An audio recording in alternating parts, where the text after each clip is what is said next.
Hello everyone, welcome back. My self के। आज की क्लास के अंदर अपन बात करना है कुछ कंक्रीट की प्रॉपर्टीज़ के बारे में कि क्या क्या प्रॉपर्टीज़ होती हैं, क्या उसकी इलास्टिसिटी होती है, क्या उसकी डिफरेंट ग्रेड्स होती हैं। ठीक है, उनके बारे में आज अपन बात करने वाले हैं। तो फर्स्ट ऑफ ऑल देखो, अपन बात करते हैं डिफरेंट ग्रेड ऑफ कंक्रीट। ठीक है, डिफरेंट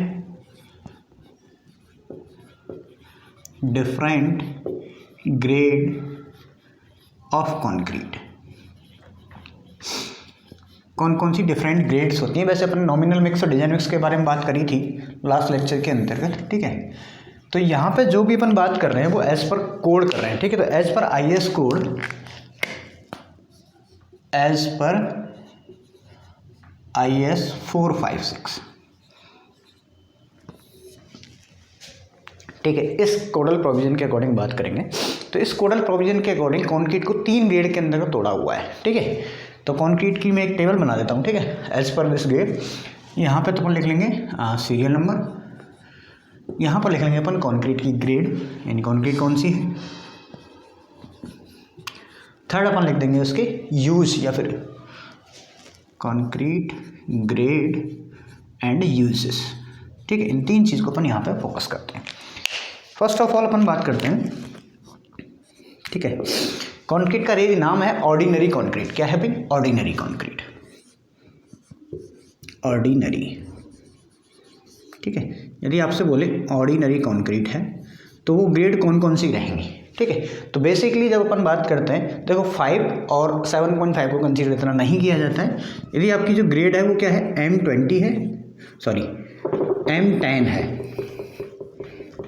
ठीक है, M10 से लेके M20 तक की जो कंक्रीट की ग्रेड है, M10 से लेके M20 तक की जो ग्रेड है वो मेरे किसके अंदर कंसीडर की जाएंगी, ऑर्डिनरी कंक्रीट के अंतर्गत कंसीडर करी जाएंगी। ठीक है, इनका यूज कहाँ है, जहाँ भी अपन लीन कंक्रीट की बात कर रहे हैं। ठीक है, लीन का मतलब होता है जहाँ पे ज़्यादा यूजफुल काम नहीं है। ठीक है, या तो कोई टेम्परेरी स्ट्रक्चर है, ज़्यादा स्ट्रेंथ का क्राइटेरिया यहाँ पे नहीं है। ठीक है, बेसिकली जब अपन RCC की बात करते हैं तो मिनिमम ग्रेड ऑफ RCC क्या होती है भाई, minimum grade of RCC is 20।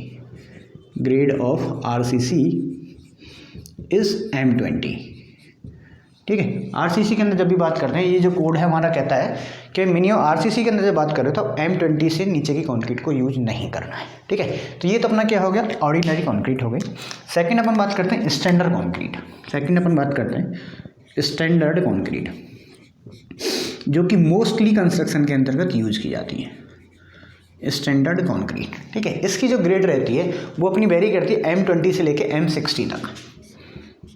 M25 से लेके 20 तक तो वहाँ गया कंसीडर। ठीक है, तो M25 टू M60, चाहे एड्रेस लगा दो, मतलब कोई फर्क नहीं पड़ता, M60 तक। ये बेसिकली जितने भी अपने RCC वर्क है वहाँ पे यूज़ की जाएगी। कहाँ यूज़ की जाती है भाई, RCC वर्क्स। क्योंकि RCC के अंदर जो मिनिमम ग्रेड है वो तो 20 है। इसके ऊपर के जितने भी, जैसे बीम कास्ट करनी है, स्लैब कास्ट करनी है, अपन को कॉलम कास्ट करना है, ठीक है, फुटिंग कास्ट करनी है RCC की, तो वहाँ पे अपन इसको यूज़ करते हैं RCC वर्क के अंतर्गत। एंड जब भी अपन प्री स्ट्रेस कंक्रीट की बात करते हैं, ठीक है, वहाँ भी इसको ही यूज़ किया जाएगा, प्री स्ट्रेस्ड कंक्रीट। इस केस के अंतर्गत भी अपन इसी को यूज़ करके चलते हैं। नेक्स्ट तीसरी जो मेरी आती है वो आती है बेसिकली हाई स्ट्रेंथ कंक्रीट। क्या आती है भाई, हाई स्ट्रेंथ कंक्रीट।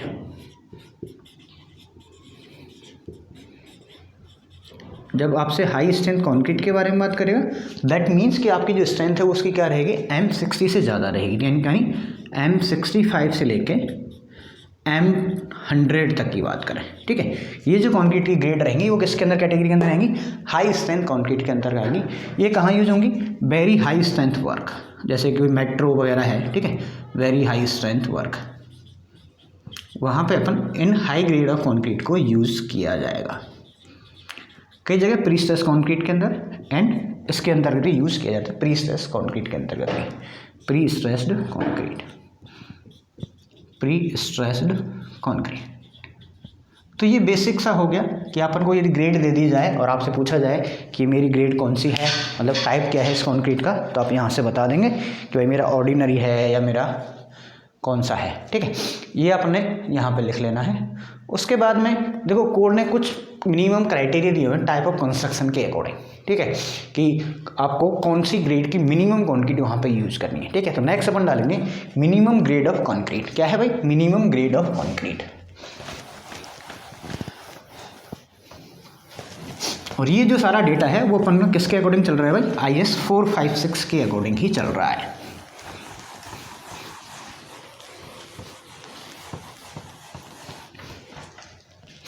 नेक्स्ट अपन बात करते हैं मिनिमम ग्रेड ऑफ कंक्रीट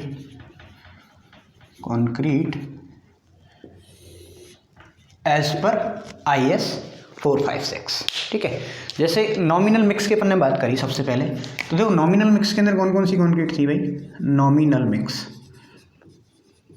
जब मैं नॉमिनल मिक्स की बात कर रहा हूँ तो इसके अंदर अपन ने M5 से लेके M20 कंक्रीट की जब अपन बात करते हैं, ये रेशियो भी मैंने आपको बताए थे लास्ट क्लास के अंतर्गत। M5 से लेके M20 तक की जो कंक्रीट है उसको अपन नॉमिनल मिक्स के अंतर्गत कंसीडर करते हैं, ठीक है। प्लेन मिक्स की अपन बात करते हैं, जब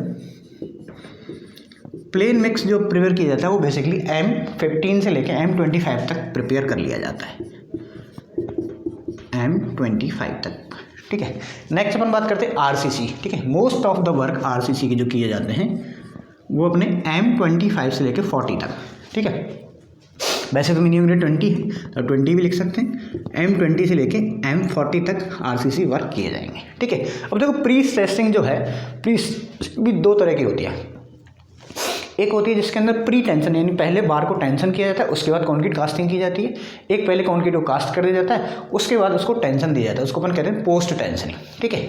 तो बेसिकली जब अपन पोस्ट टेंशनिंग की बात कर रहे हैं, ये वैसे ज़्यादा डिटेल के अंदर प्री स्ट्रेस कंक्रीट के अंदर आता है पोस्ट टेंशनिंग, ठीक है। तो पोस्ट टेंशनिंग के अंतर्गत जो मिनिमम ग्रेड ऑफ जो कंक्रीट है वो आपकी M30 से कम नहीं होनी चाहिए, ठीक है। वहीं अपन बात करें प्री टेंशनिंग की, तो देखो प्री टेंशनिंग के अंदर थोड़े से क्या लॉसेस ज़्यादा होते हैं। लॉसेस क्या होते हैं भाई? ज़्यादा होते हैं, तो इस वजह से यहाँ पे जो मिनिमम ग्रेड ऑफ कंक्रीट है वो मेरी क्या होती है? M40 होती है, ठीक है। वहीं यदि आपसे पूछा जाए कि अंडर सी वाटर, सी वाटर के अंदर यदि आपको कंक्रीटिंग करनी है तो मिनिमम ग्रेड ऑफ जो कंक्रीट रहेगी वो अपनी क्या रहेगी? M30। वहीं फाउंडेशंस की बात करें, ठीक है, फाउंडेशंस के अंतर्गत जो कंक्रीट की जो मिनिमम ग्रेड होनी चाहिए वो कितनी होनी चाहिए भाई? M35 से ग्रेड ऑफ कंक्रीट कम नहीं होना चाहिए, ठीक है। अब यहाँ पे जो भी सारी ग्रेड्स आपको लिखी हुई हैं उनके अंदर M क्या है, ठीक है। तो since all the above the grade represent by letter number like MX, ठीक है। आपको दिख रहा है M × X यानी MX। तो ये M क्या है? Basically M for design mix. यदि आपसे M का कभी मतलब पूछा जाए तो इसका मतलब क्या होगा? Design mixture. क्या है भाई? Design mixture,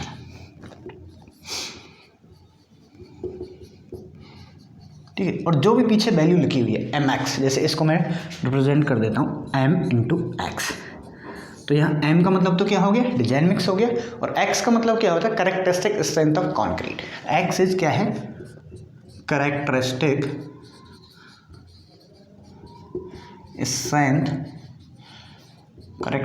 strength of concrete, characteristic strength of concrete cube at the age of, यानी ये जो स्ट्रेंथ आएगी वो कब आएगी? 28 दिन बाद आएगी। At the age of 28 days, ठीक है। और इसकी जो यूनिट में यहाँ पर रहेगी वो क्या रहेगी? इन न्यूटन पर mm स्क्वायर, इन न्यूटन पर mm स्क्वायर, और मेगा पास्कल भी इसको बोल दिया जाता है, ठीक है। तो ये जो स्ट्रेंथ है यानी कि M25, तो 25 का मतलब क्या हो गया? यहाँ पे जो इस कंक्रीट के क्यूब की जो स्ट्रेंथ है वो कितनी आ रही मेरी? M25 आ रही है, ठीक है। क्लियर होगी कहानी, ठीक है। नेक्स्ट यदि अपन बात करते हैं कि कैरेक्टरिस्टिक स्ट्रेंथ होती क्या है बेसिकली, ठीक है, इसकी अपन बात कर लेते हैं अब दोबारा से। थोड़ा सा टॉपिक है, इसको आप समझ लीजिएगा। यहाँ पे characteristic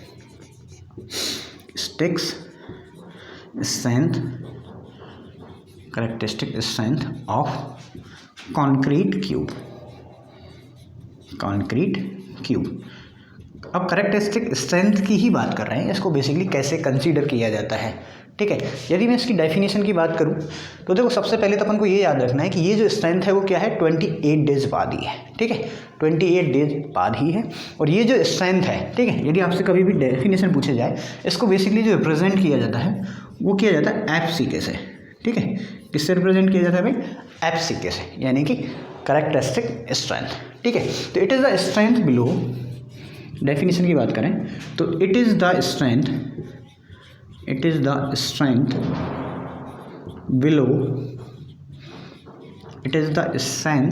below which not more than 5%, which not more than 5% of test results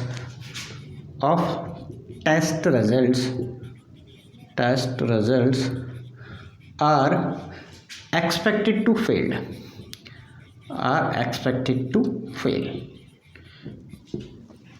ठीक है। वो मेरा क्या कहलाता है भाई? ये कैरेक्टरिस्टिक स्ट्रेंथ कहलाता है। जैसे कि अपन बात करें कि जैसे मान लिया कि मैंने 100 जो क्यूब थे, ठीक है, उनकी टेस्टिंग करी, उनको मैंने कोई भी एक uniaxial compression testing machine के अंतर्गत में लिया, ठीक है, और उसके कुछ रिजल्ट आएंगे, ठीक है। जैसे मान लिया एग्जाम्पल की अपन बात कर लेते हैं कि जैसे कि मैंने 100 क्यूब्स लिए, कितने लिए भाई? 100 क्यूब्स लिए, ठीक है, और उनकी जो स्ट्रेंथ है उसको मैंने क्या कर दिया? इंक्रीजिंग ऑर्डर में अरेंज कर लिया, ठीक है। जो भी 100 क्यूब्स थे उनकी जो स्ट्रेंथ है उसको मैंने क्या कर लिया? अरेंज इन इंक्रीजिंग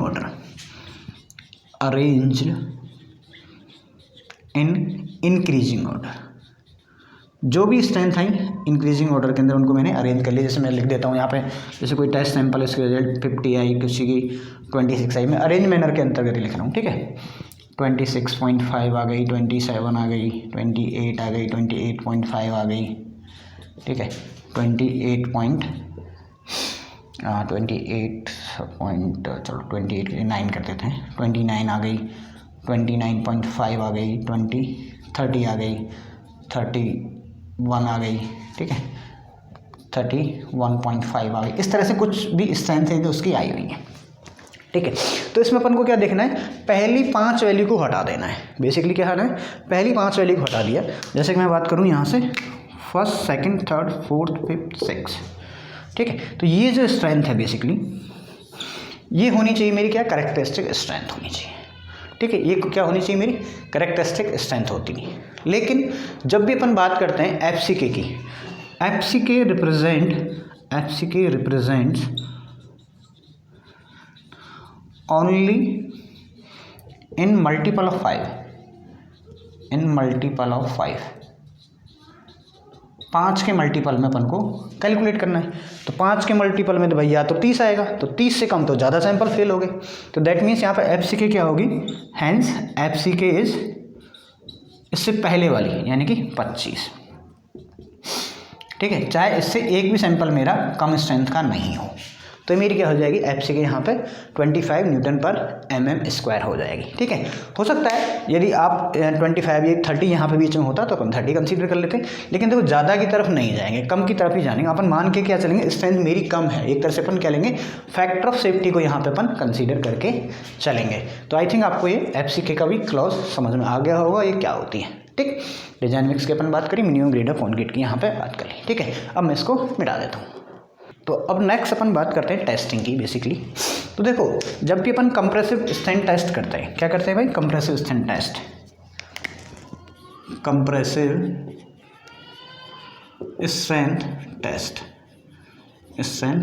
टेस्ट जो अपन करते हैं बेसिकली किसके अंदर करते हैं भाई? 2 मशीन अपन ने बताई थी कॉन्क्रीट के अंदर पढ़ते हैं, CTM एंड UTM, कुछ भी हो सकती है, ठीक है। तो जब अपन अपने पास 2 ऑप्शंस होते हैं, ठीक है, यानी अपन बात करें मोल्ड की, तो देखो एक तो अपना होता है सिलेंडर, क्या होता है भाई? एक तो मेरा क्या होता है? सिलेंड्रिकल मोल्ड होता है, ठीक है, और एक अपन बात करते हैं क्यूब की, ठीक है। तो देखो बेसिकली जब साइज़ की बात करते हैं, जो भी स्पेशली मैंने यूज़ किया जाता है बेसिकली, तो यदि अपन सिलेंडर की बात करते हैं तो उसका जो साइज़ होता है वो होता है जनरली, ठीक है, most of the cases 150 by 300 mm, यानी 150 क्या है? उसकी डाया है, 150 mm उसकी डाया हो गई और हाइट होगी उसकी कितनी? 300 mm। जबकि क्यूब के अंदर क्या होती है? 150 mm का क्यूब होता है, यानी तीनों ही साइड क्या होती हैं इसकी 150 mm होती है। तो जब अपन इसका टेस्टिंग करते हैं बेसिकली, तो देखो टेस्टिंग का मतलब क्या होता है, इसको दोनों तरफ से क्या करना है, कंप्रेस करना है अल्टीमेटली, ठीक है। तो यहाँ से मैंने क्या लगाया, इसके ऊपर स्ट्रेस लगेगा और नीचे से भी स्ट्रेस लगेगा। जब अपन इसको दोनों तरफ से स्ट्रेंथ लगाते हैं तो क्या होता है, कुछ जो पोर्शन है, ये जो सरफेस है इस क्यूब की, वो क्या होती है, उस जो यूटीएम या सीटीएम मशीन के है उसके क्या होती है, टच में होती है। तो यानी कि इसका कुछ जो पोर्शन है वो क्या होता है, फ्रिक्शन से अफेक्टेड हो जाता है, ठीक है। तो ये जो पोर्शन है इसका, इस पर क्या लगेगा भाई, वो सरफेस है वो क्या लगाएगी, फ्रिक्शन भी लगाएगी। इसी तरह से दूसरी सरफेस की अपन बात कर लेते हैं। तो इस पोर्शन के अंतर्गत जो इन्फ्लुएंस होता है वो किसका होता है भाई, फ्रिक्शन का भी इन्फ्लुएंस होता है। तो ये पोर्शन कैसा मेरा, अफेक्टेड बाय फ्रिक्शन, और फ्रिक्शन इसको क्या करता है, तोड़ने में रोक देता है भाई। सीधी सी बात है, स्प्लिट करने वाला था लेकिन इसको क्या कर लिया, फ्रिक्शन कर लिया। जबकि ये वाला जो पोर्शन है बीच वाला, वो क्या होता है, अनअफेक्टेड होता है।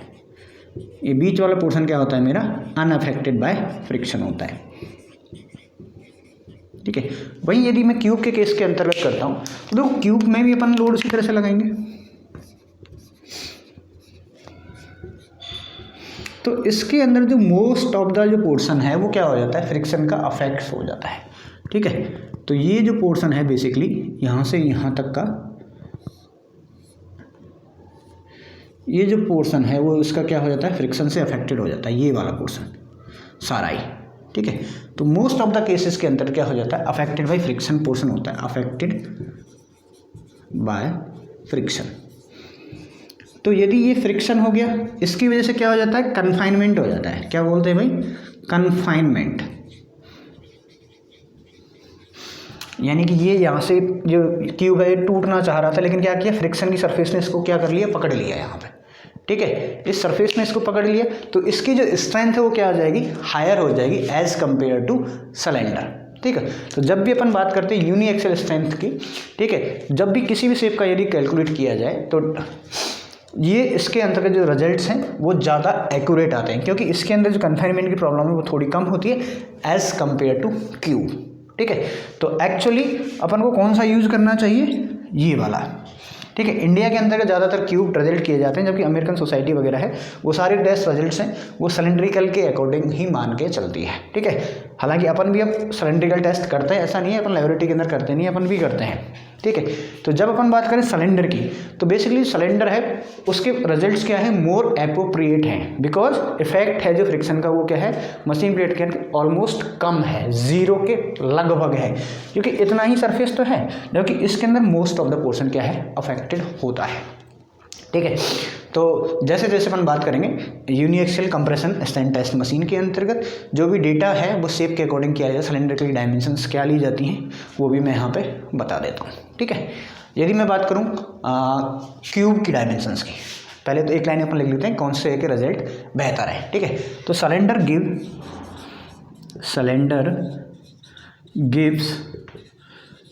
Gives more appropriate result,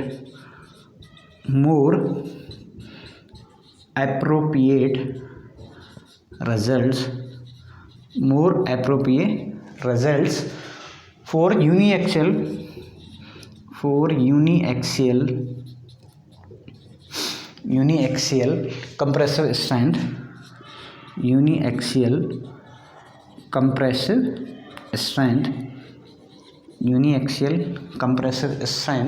because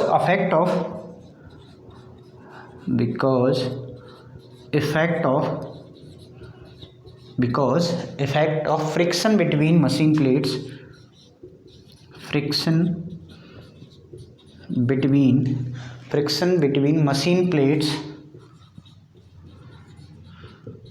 machine plates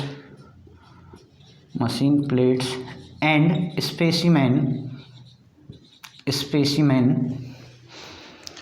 are या फिर is almost ज़ीरो। इसके अंतर्गत ऑलमोस्ट ज़ीरो होता है, ज़ीरो नहीं होता है लेकिन बहुत कम वैल्यू होती है, ठीक है। तो वहीं यदि अपन एफ क्यूब की जो बात करते हैं, ठीक है, जो क्यूब की जो स्ट्रेंथ है एफ, यदि क्यूब की बात करें तो कितनी होती है, 1.25 टाइम्स ऑफ एफ सिलेंडर होती है, ठीक है। एफ सिलेंडर की कितनी होती है भाई, 1.25 टाइम्स होती है, ठीक है। यानी उल्टा करोगे तो ये 80% आ जाएगी, समथिंग, ठीक है।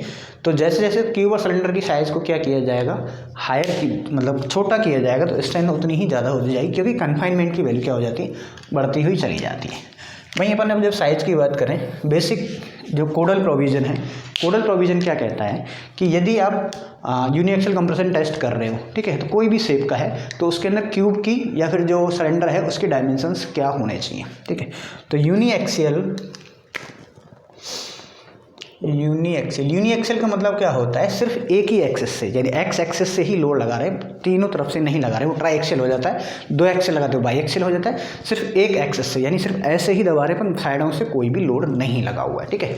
तो यूनिएक्सियल कंप्रेशन या फिर compressive strength, uniaxial compressive strength of concrete can be determined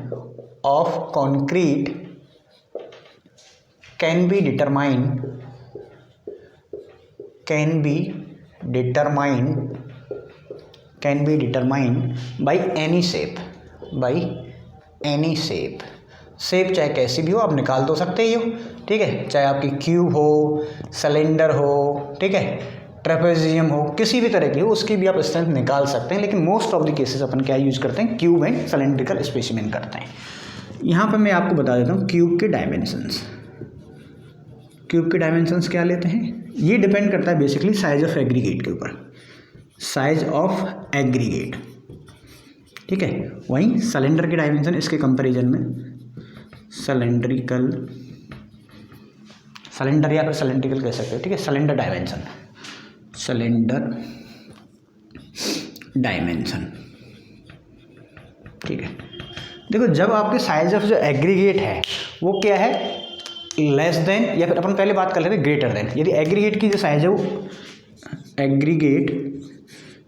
है वो ग्रेटर देन इक्वल्स टू क्या है 19 mm, क्या है 19 mm से बड़ा है। मोस्ट ऑफ द केसेस के अंदर 20 mm आपको मिल जाएगा, बुक्स के अंदर 20 mm भी मिल जाएगा और 20 mm, कुछ भी ले लो, क्या फ़र्क पड़ता है, ठीक है। 90 mm या फिर 20 mm से ज़्यादा है, उस केस के अंतर्गत जो क्यूब की जो डायमेंशन है वो अपनी क्या रहती है भाई, 150 बाई 150 का लेते हैं अपन, क्या लेते हैं भाई, 150 mm by 150 mm by 150 mm, all the dimensions are in mm, ठीक है। जबकि सिलेंडर की जो साइज अपन क्या लेते हैं, उसका डाया रहेगा 150 mm एंड हाइट रहेगी अपनी 300 mm।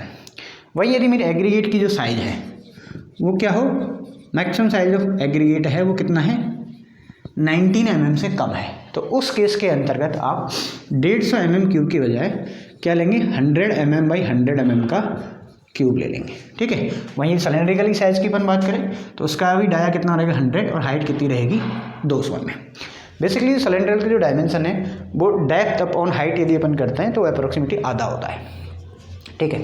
तो अब इसके अलावा जैसे जैसे आप क्या करोगे, साइज कम करते हुए चले जाओगे तो स्टैंडर्ड साइज की तो स्ट्रेंथ अपन को क्या मिलेगी, हायर मिलती जाएगी, चाहे आप क्यूब की बात करो चाहे सिलेंडर की बात करो।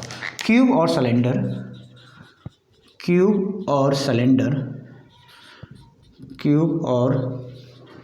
सिलेंडर साइज, या फिर अपन बात करें क्यूब और cylinder, smaller size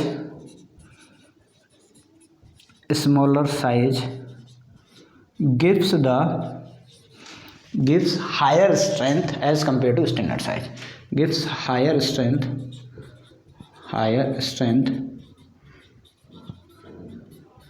as compared to standard size। जो भी स्टैंडर्ड साइज है जैसे जैसे आप कम करते जाओगे तो इसकी वैल्यू क्या होती जाएगी, बढ़ती हुई चली जाएगी, स्ट्रेंथ की जो वैल्यू है वो मेरी बढ़ती हुई चली जाएगी, ठीक है। ये क्लियर आ गया, इसको मिटा देता हूँ। नेक्स्ट अपन बात करते हैं फिर नेक्स्ट टॉपिक, तो ये अपन जो बात कर रहे हैं वो बात कर रहे हैं प्रोबेबिलिस्टिक कर्व, या फिर अपन इसको कह सकते हैं प्रोबेबिलिटी डिस्ट्रीब्यूशन क्या है। बेसिकली ये जो प्रोबेबिलिटी अपन जो कर्व में बना रहा हूँ ये किसका है कि जब भी अपन क्यूब की टेस्टिंग करते हैं, बेसिकली अपन क्यूब की टेस्टिंग करते हैं तो उसके रिजल्ट्स क्या रहेंगे उसके अकॉर्डिंग अपन एक प्रोबेबिलिटी कर्व बनाते हैं, ठीक है। तो जैसे इस कर्व के अंदर मैंने क्या लिया, एक कर्व बनाना है, बेसिकली अपन को एक ग्राफ बनाना है, तो उसके लिए क्या होने चाहिए, दो ऑर्डिनेट होने चाहिए, ठीक है। दो कोऑर्डिनेट के अकॉर्डिंग अपन एक ग्राफ ड्रॉ करते हैं, ठीक है। ये मेरा हो गया एक्स एक्सिस मैंने लिख दिया स्ट्रेंथ ऑफ कॉन्क्रीट। क्या लिख दिया भाई? Strength of concrete. और यहाँ पे मैं शो कर रहा हूँ कि कितनी प्रोबेबिलिटी है, फ्रीक्वेंसी डिस्ट्रीब्यूशन क्या है फिर, या फिर प्रोबेबिलिटी डिस्ट्रीब्यूशन क्या है। इधर अपन लिख लेते हैं frequency distribution, frequency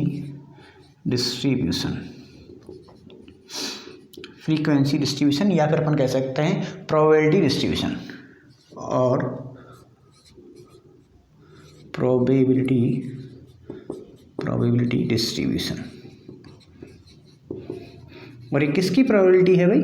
number of samples, ठीक है, number of time of test result obtains, या फिर अपन कह सकते हैं नंबर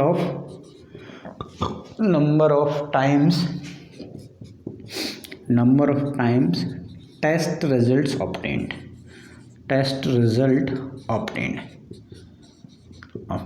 ठीक है। तो इसका जो डिस्ट्रीब्यूशन कर्व बनता है वो कुछ इस तरह से बनता है,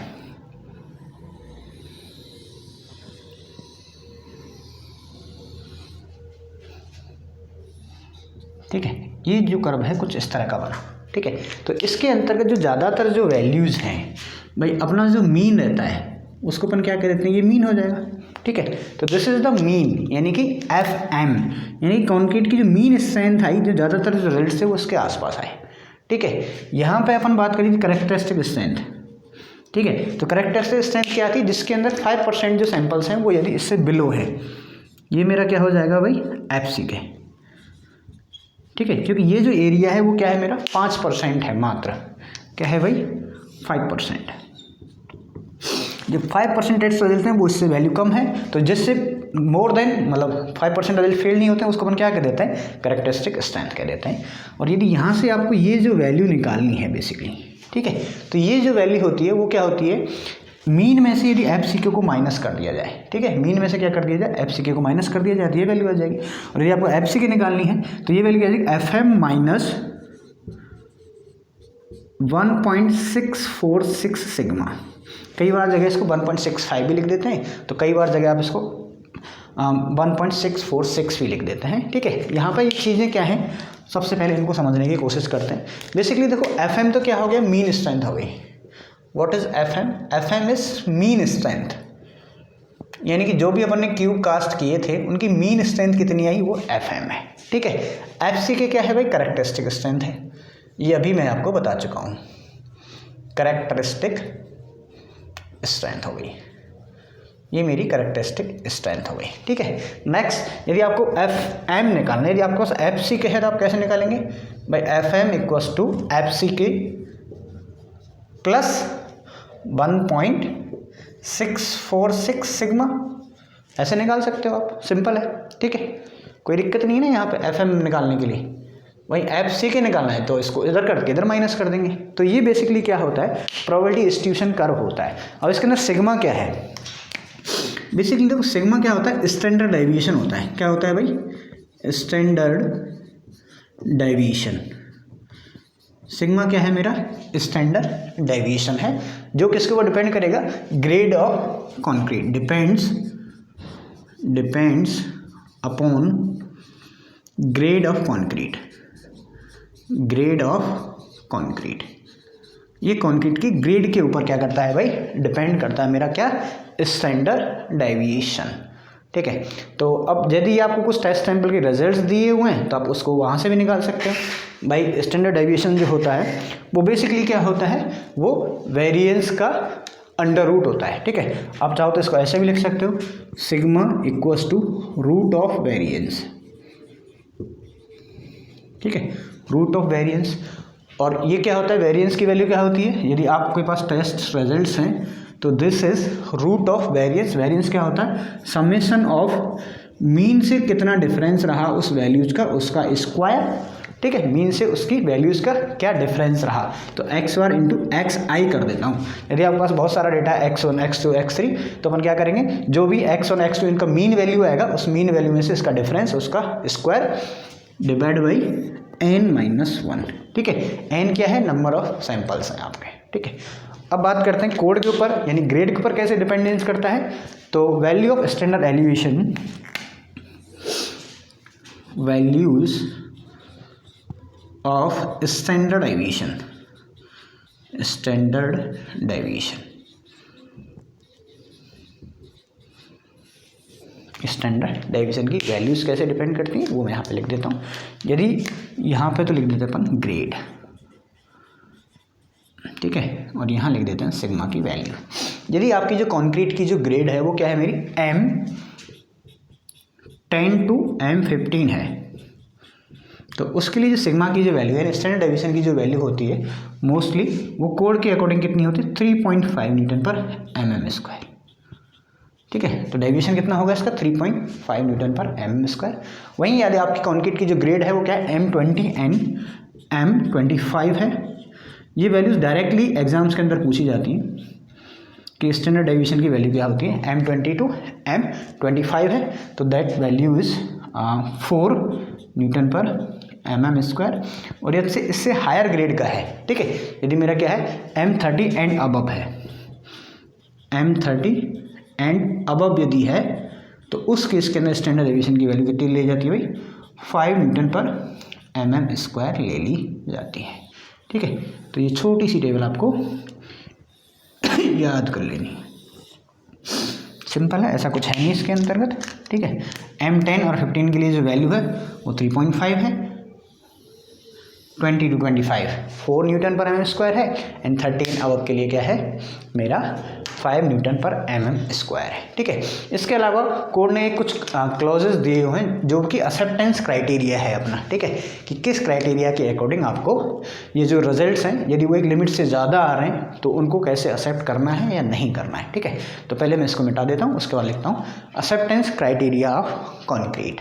तो देखो सबसे पहले तो अपन बात करते हैं कोड ने सैंपल्स के लिए भी क्या दिया हुआ है, एक एक्सेप्टेंस क्राइटेरिया दिया हुआ है, ठीक है, कि आपको कितने सैंपल्स यूज करने हैं या फिर कितने स्पेसिमेन लेते हैं, ठीक है। तो देखो स्पेसिमेन का मतलब क्या होता है, थोड़ा सा पहले एक पॉइंट आ गया यहाँ चलो, स्पेसिमेन और सैंपल के अंदर क्या डिफरेंस है। जैसे अपन एक क्यूब कास्ट कर रहे हैं, ठीक है, अपन जब टेस्टिंग कर रहे हैं तो उसके लिए क्या करते हैं अपन क्यूब कास्ट करते हैं। तो बेसिकली स्पेसिमेन का मतलब हो गया एक क्यूब, स्पेसिमेन का मतलब क्या हो गया एक cube, specimen that is 1 cube only, यानी कि जैसे अपन 150 बाई 150 mm का जो एक क्यूब लिया वो क्या है एक स्पेसिमेन है। वहीं यदि अपन सैंपल की बात करें तो यानी कि एक कंक्रीट जहाँ से अपन पिक करके लाए जिससे मिनिमम अपन ने क्या किया उस सैंपल से 3 क्यूब अपन ने कास्ट किए हैं सेम टाइम के अंदर, वो मेरा क्या कहलाएगा सैंपल कहलाएगा। तो बेसिकली सैंपल क्या हो गया, क्या कॉम्बिनेशन हुआ ये तो, ठीक है। तो set of 3 cubes, set of 3 cubes, set of 3 cubes from same concrete at same time, from same concrete and same time, एक ही टाइम पर सेम कंक्रीट से यदि आपने जो 3 क्यूब कास्ट किए उसको अपन कहलाएगा एक सैंपल।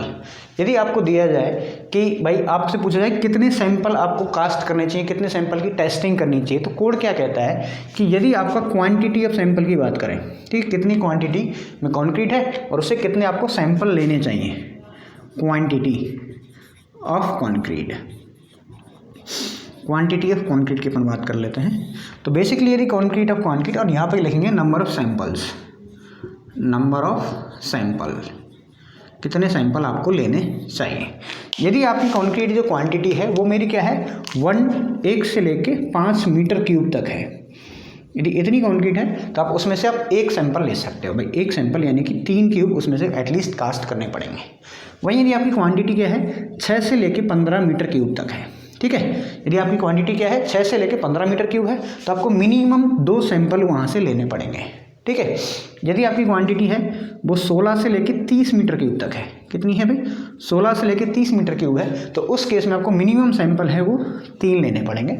वहीं यदि अपन बात करें 31 से लेके 50 मीटर क्यूब तक का यदि आपका कंक्रीट है तो उसमें से आपको 4 सैंपल लेने पड़ेंगे। वहीं यदि इससे अबव है यानी 51 टू अबव जितनी भी है 50 से ऊपर है तो उस केस में 4 सैंपल तो आपको लेने ही है, plus 1 sample of each additional, 1 sample of each addition of 50 metre cube of 4 + 1 sample of each addition या फिर एडिशनल 50 मीटर क्यूब। जैसे 50 मीटर क्यूब और ली तो एक सैंपल और ले लेंगे, यदि 100 की बात कर रहे हैं तो 100 में 4 + 1, ठीक है, वही 150 है तो 4 + 2, ठीक है। इस तरह से अपन क्या करके चलेंगे, ये क्यूब को लेके चलेंगे, ठीक है। ये क्लियर हो गई कहानी। ये तो हो गई सैंपल्स की कहानी, क्योंकि कितने तो आपको मिनिमम सैंपल्स लेने चाहिए, ठीक है। नेक्स्ट अपन बात करते हैं कि यदि आपने रिजल्ट आप कर रहे हो, ठीक है, यदि आप क्या कर रहे हो, टेस्टिंग कर रहे हो, उसके अंतर्गत उस रिजल्ट के अंतर्गत की अपन बात कर लें, ठीक है।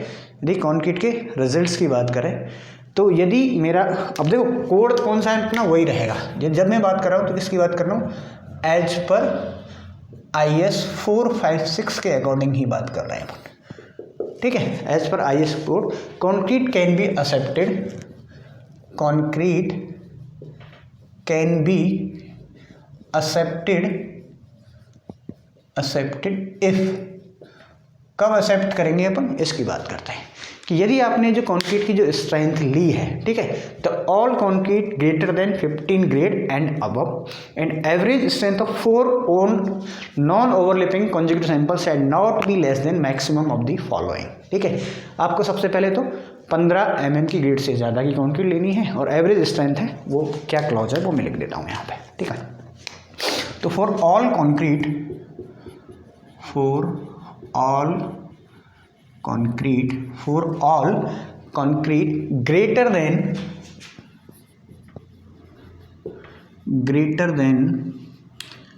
M15 grade of concrete, M15, ठीक है, ग्रेड ऑफ कॉन्क्रीट लिखने को मतलब M20 ग्रेड एंड अबव, यदि आप बात कर रहे हो M15 और उससे ज़्यादा की बात कर रहे हो, ठीक है, the average strength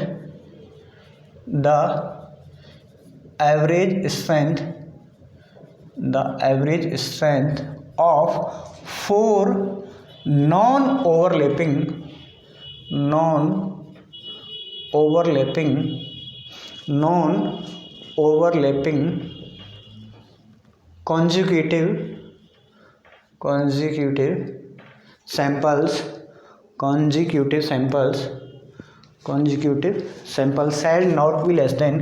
consecutive samples shall not be less than किससे कम नहीं होनी चाहिए, ठीक है, less than the maximum of following, यानी अब बात करते हैं अपन क्राइटेरिया की। अपन कौन सी बात कर रहे हैं, यदि मेरी कॉन्क्रीट की ग्रेड है वो क्या M15 है या फिर उससे ज़्यादा है, उसके लिए अपन यदि 4 नॉन ओवरलैपिंग जो सैंपल हैं उनकी रिजल्ट की बात करें या फिर उनकी एवरेज की बात करें, ठीक है, उनका एवरेज यदि इससे कम है, किससे कम है, जो मैं बता रहा हूँ, यानी कि if average is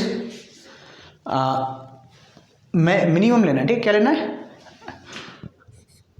maximum of किस का मैक्सिमम, ठीक है। एक तो FCK प्लस 0.825 सिग्मा, ठीक है, और दूसरा क्या है FCK प्लस 3, ठीक है, और ये दोनों वैल्यू किसमें न्यूटन पर mm² में है।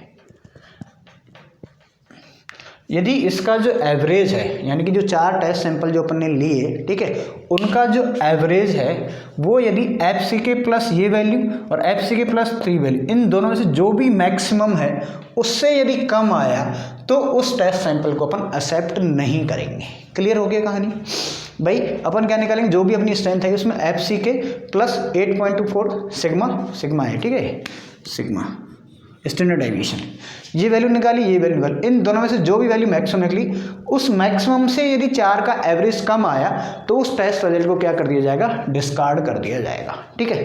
This is the first criteria. Second अपन बात करते हैं सेकंड, ठीक है। यदि इंडिविजुअल टेस्ट रिजल्ट है कोई भी सैंपल की, उसकी जो वैल्यू है यदि मेरी FC(-3) से कम आए, ठीक है, तो इंडिविजुअल टेस्ट रिजल्ट्स, यदि मैं बात कर रहा हूँ इंडिविजुअल यानी हर एक कोई से भी टेस्ट की, individual test result of any sample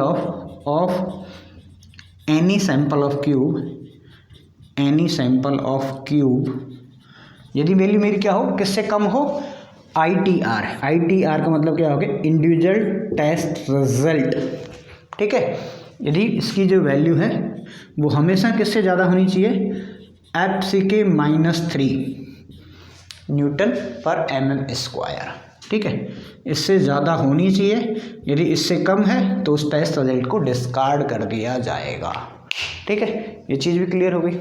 next अपन बात करते हैं C, तीसरा जो क्राइटेरिया है, ठीक है। यदि आपका जो टेस्ट रिजल्ट किया उसमें से मिनिमम 3 नंबर के जो स्पेसिमेन है उनका जो एवरेज है, यदि उनका जो इंडिविजुअल वेरिएशन है वो 15% ऑफ एवरेज से प्लस माइनस है, यदि मान लें कि 3 सैंपल थे, उनका एवरेज मैंने निकाली 20, 25 और 30 है, तो उनका एवरेज कितना आ गया 25, तो 25 के 15% ऊपर या 15% नीचे है तो भी उस टेस्ट सैंपल को क्या कर दिया जाएगा, डिस्कार्ड कर दिया जाएगा, ठीक है। तो the test result shall be taken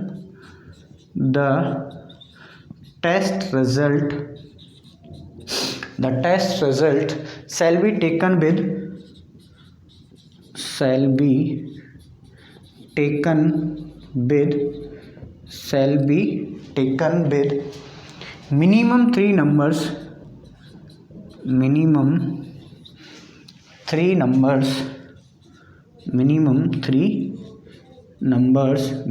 numbers cube specimen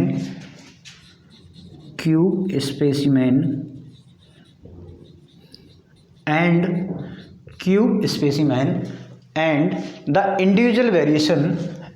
the individual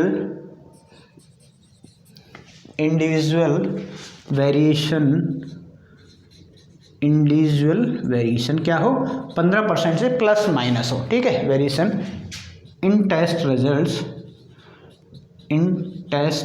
result नीचे दिख तो रहा है ना आपको, शैल नॉट बी मोर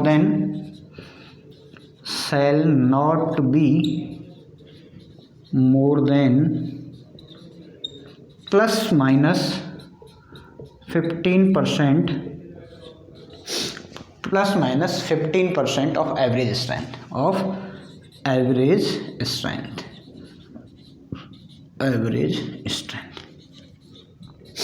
यानी आपने 3 सैंपल लिए, तीनों का पहले आप एवरेज निकालोगे और उस एवरेज से यदि किसी भी टेस्ट रिजल्ट का जो रिजल्ट है वो 15% या तो प्लस है या फिर माइनस है, तो उस पूरे टेस्ट रिजल्ट को क्या कर दिया जाएगा, डिस्कार्ड कर दिया जाएगा। अगेन आपको 3 क्यूब करने पड़ेंगे कास्ट, ठीक है। तो ये कुछ कोडल प्रोविजन थे जो कि अपन ने पढ़े आज की क्लास के अंदर, सिर्फ इतना ही। बाकी अपन मिलते हैं अपन नेक्स्ट क्लास के अंदर। Thank you very much.